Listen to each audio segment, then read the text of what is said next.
समाचार कह जानू फगुआ के काहे गाड़ी दे तारू अलगुआ के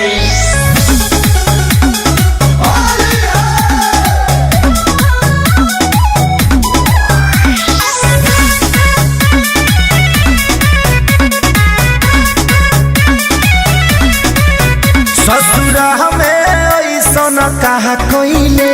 कि होली में सगरो छा गइले का बताई हो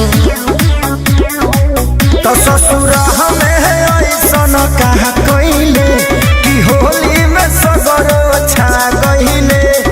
का कइले मुझ की छापल बनी मुझ पढ़ने हपे पर रे सुना किरणवा डोलस है पर रे भइल बानी होली में रे पर रे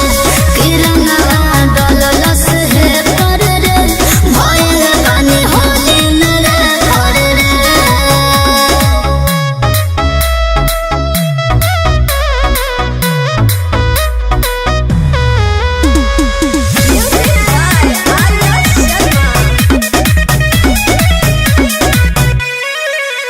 अरे फगुआ में शादी ते कोहिले अनेर में पड़ गइल बाड़े पिचकारी के फेर में जाए दो होली है सुनो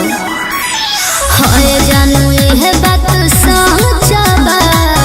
ससुर से नई हर अच्छा बा अरे फगुआ में शादी ते कोहिले अनेर में पड़ गइल बाड़े पिचकारी के फेर में बंदी पथरिया में रहे अनहरिया की बारा रहे फेर पर रे बलनुआ डोलस है पर रे भइल बानी होली में रे पर रे बलनुआ डोलस है पर रे भइल बानी होली में रे पर रे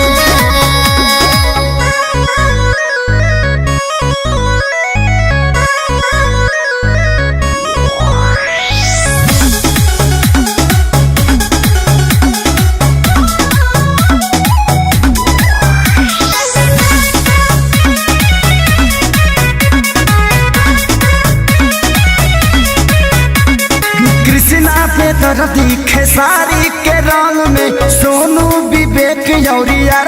के संग में एहो चंदन दया भूत नाम